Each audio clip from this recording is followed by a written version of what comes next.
gonna do the introduction today. Well, welcome to the... Oh, get out of my way. No, I want to introduce... No, me, no. Okay, you guys, okay. Oh no, it's him, Ron. I gotcha, okay.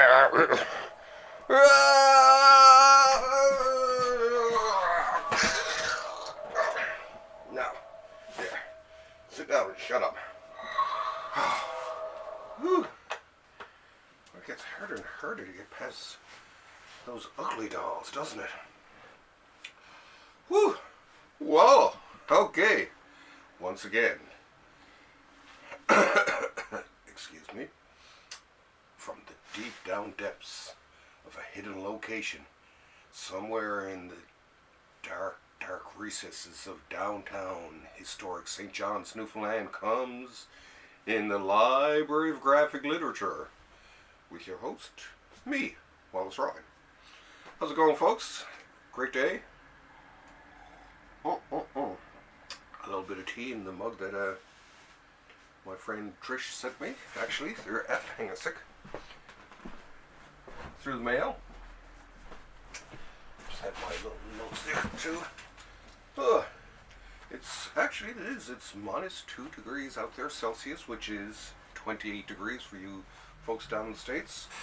Sort of overcast, well, little bit of sun, but it is, actually yesterday was bloody cold. So it's actually gotten nicer. Now, of course, this is a slightly delayed, hang on a second, let's have a spin of the rack there. No. This is a slightly delayed episode of the show, mainly because yesterday was a really busy day and then ended up with our signing for our comic, which I'll talk about later, and then got home and was just exhausted. I actually fell asleep too shortly after I posted about it to the group, but I did get up again and watch Jeopardy and stuff, but I'm back. So, what do we have? Okay, let's start off this week's with a cool offering. Actually, this is one of my first, I think, from Black Mask Studios, the same company that brought you Nobody's in Control. It's funny reading this and all that. I can see why they accepted our book. This too is cut from the same cloth in a lot of ways as Nobody is in Control. This of course was Black Mask's real breakout hit, actually. 4 kids walk into the tube bag, and it's actually pretty cool. It's really worth reading. I gotta really put a high recommend on this. Love this book. I'm still about 2 issues into it anyway, and it's fabulous so far. I'm loving it. Let's get a bit closer here. I love how this starts too. This is what I love about Black Mask. Black Mask really, as my friend Paul Tucker said about our own comic, is our comic was a comic that knows it's a comic. And same with this one too. I like the starting of it and all that, and then how it starts off actually really in a game here, and then basically comes right into real life, and you get to meet the main characters: Burger, Stretch, Johnson, Page. But yeah, it's pretty cool so far. It's not at all what I expected it to be, and there's actually some really great. Here we go. This actually reminiscent of some of the stuff I've seen in our own book, actually. And this I've actually never read this before too, so I think this is pretty cool that we're in good company here. But yeah, Jocks. Love the storytelling. Great, absolutely great storytelling in this one. Cool pacing. I love the chatter on the radio, the ham radio or whatever, the CB. But yeah, very, very cool. Here they are in a video game. Came over and then back into the story again. So yeah, very, very cool. Love the palette too. Very interesting. So yeah, for those of you especially for any who loved our book, Nobody's in Control, check out this book, Four Kids Walk into a Bank, from Black Mask. Surely one of the better publishers out there, and they have amazing tastes in who they pick to do their lettering. Okay, let's move along here now, and this is the big one for this week. This is one that I'm in the middle of reading. I actually put together a pile of the comics and put them all in order to do the reading, but then this came out, so I picked this up. This is the House of X, Powers of X book. This is a collection of both the series, and it's in the correct reading order, which is really cool too, rather than just having the House of X all in one and then the others. That's what I like about this. The other thing I like about this, and this is something I think more publishers should do too, is this, at least with this cover, this is an exclusive cover available only to comic book shops. Oh, look, love the inside, by the way. An exclusive, only available, once again, to comic book shops. And I'd like to see actually more publishers do that too. I think it'd be cool, very, very cool, because the comic book shops really are what shaped the industry and made it what it was today. And I think to abandon them would be a crime against comics, actually. And there's no higher crime in the world than a crime against comics, in my mind. But yeah, I love Marvel for doing this. DC did it too with the Mr. Miracle, which I think is right behind me there, the Tom King masterpiece. And I'm so glad to see that. Now this one, I do believe it's just the cover is just the only one available in comic book stores. With Mr. Miracle, I do believe it was the book itself was only available to comic book stores, and especially for, I think, some of the more important books and all that they should be exclusives to the comic book shops. I mean, maybe release a general release a month or so later. Give the brick and mortar stores a real leg up, because the comic book stores are more than just stores. To me, comic book stores are like little headquarters for comics in every town and village across North America and really around the world. So there's something I think that really worth keeping open. To me, comic books are the art galleries of our art form. So, and I encourage people to get out there and support them. Of course, this year I hear of all these sob stories again of people getting their packages robbed off their front steps, or they didn't get their Christmas gifts in time for Christmas, and all that. All the failures of online buying, where all you got to do is trundle on down to your local comic book shop, and you can pick up one of these babies for yourself. Anyway, let's have a quick scan through it anyway. And like I said, wonderful story. I'm a huge Hickman fan. I have been since I read I first came across him when I was reading his Fantastic Four, and I thought his Fantastic Four was fantastic for everyone. I think Hickman's Fantastic Four actually is right on up there with basically Kirby and Byrne's Fantastic Four. Look at the art in this, is fabulous. Like I say, storytelling second to none.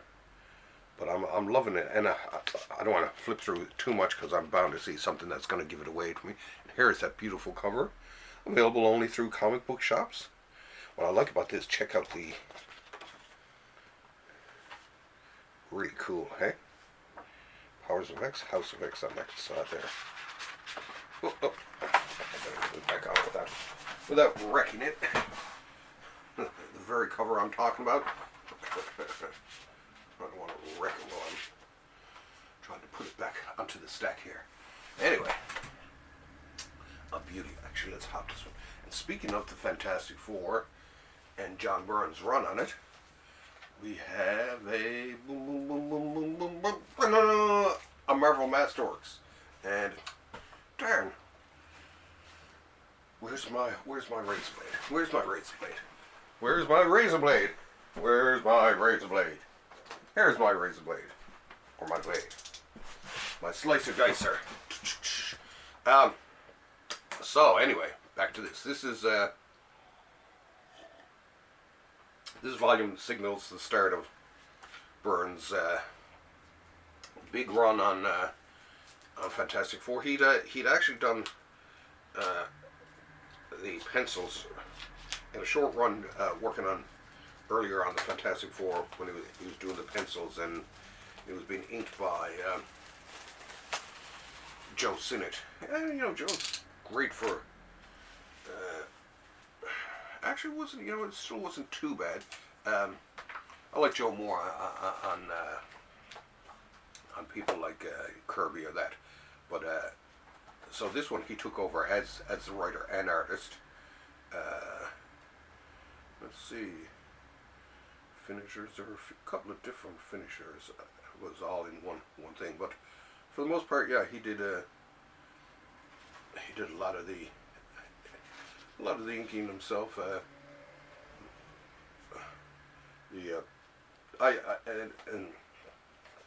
I collected the series as it was coming out too at the time, and I loved it. Like I say, I was a huge Fantastic Four fan at this point, and mainly due to Kirby's run on it. Sorry, I had to have that tea there.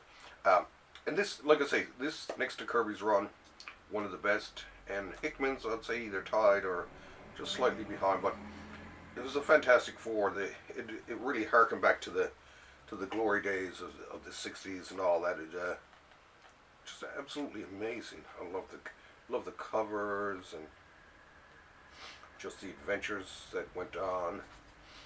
Ego. Oh, this one even has a Steve Ditko. Let's get in closer. The annual, which was actually done by Steve Ditko that year. Then back, of course, to Byrne. But yeah, I loved all these. This is it, Terror in Tiny Town. This was actually a really cool story. And not going to tell you what happens in this one, of course, but it's pretty cool. But yeah, that's the annual, I do believe. And some from Kirby himself. Eyes have it, but yeah, really, really super cool. A super run. And Frankie Ray, which is really cool. The introduction. And this also the Inhumans and how they moved from the Earth to the Moon, to the blue area, and the birth of Quicksilver and Crystal Sun. Dotto was actually, I do believe. Luna, I think they named her. But anyway, and there's even some more fun stuff there. Oh yeah, that's the roast. Anyway, there we go. But yeah, go look at this. Now there's a character sheet, hey? Or a model sheet. Anyway, great run. Great run on the Fantastic Four, and just another great Marvel Masterworks. Keep on masterworking them, folks. Keep on masterworking. Now, the big news too, speaking of Marvel, the big news this week is that, I forgot to mention this, is that it's been announced that Barry Windsor Smith's Monsters will be coming out in 2020. This was a story that he had started, and it started life as a Hulk story, but when Marvel turned it down, he reworked it and turned it into his own graphic novel, and then apparently expanded on it even more. And I'm a huge Barry Windsor Smith fan. To me, one of the finest artists in comics today. So I can't wait to get my paws on that baby. So I highly recommend everyone keep their eye out for that. Now, in the meantime, let's undress this this baby here. This is...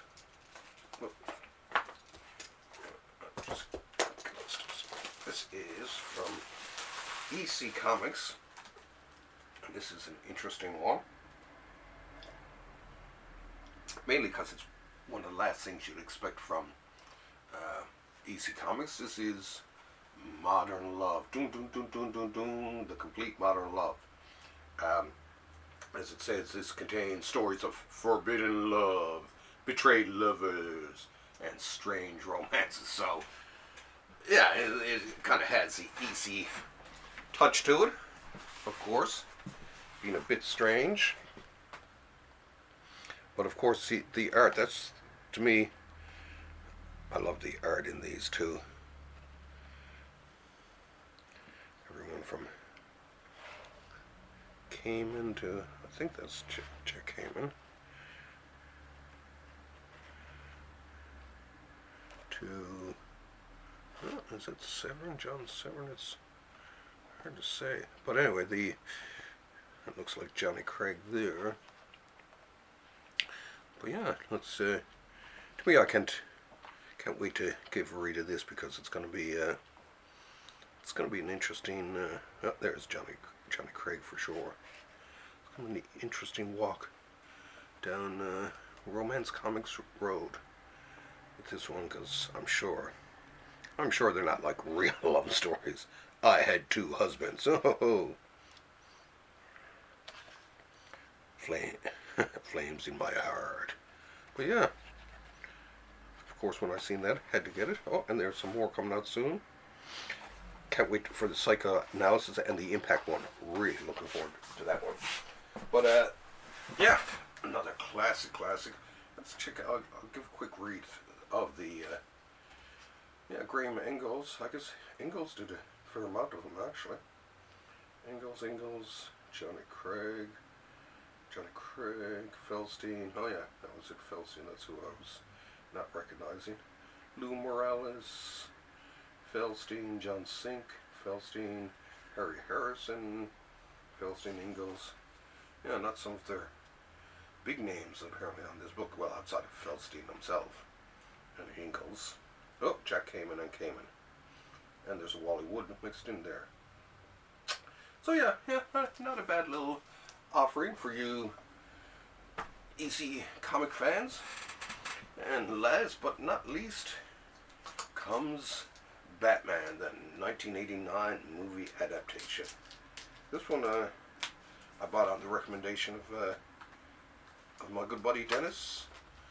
And by the way, keep tuning in to our Thursday Comics podcast. I'm not sure if we're doing one this week, but we're prepping for a good end of the year, and then an end of the decade show too. So I may even have him on the regular show here if he can make it. Oh yeah, this one is interesting. Actually, I didn't know about this until I just opened it. This actually, it's almost like a mixed deluxe edition. This is this has the not only the comic in it, but for each page they have the art here without the ink there, without the coloring. Sorry. So I'm hoping people will like this. Very different. Just uncolored and uncolored. So I'm sure it'll slow you down. But I always loved this the '89 Batman movie. Of course, done by Jerry Ordway. And yeah, I can remember everyone. It wasn't bad in terms of an adaptation. And that's it for the books. One more thing, of course, is for you across the world, reach out and pick up a copy of Nobody's in Control, number 3. Number 4 is coming out in January. This is actually a really good comic, so beyond the fact that I did the lettering, it is a really good comic. This one especially is really wild. Yeah, I highly recommend this, and let me know what you think. Okay, on that note, I will salute you, and I will make a run for the border. I love you all. keep on reading. And happy Christmas shopping to everyone. Woohoo! Okay, see you next week. Oh, where's that? Of course, gotta leave by. Oh my God, there it is. Okay, bye. Help me, woo! I'm gone, pulled away by some cosmic force.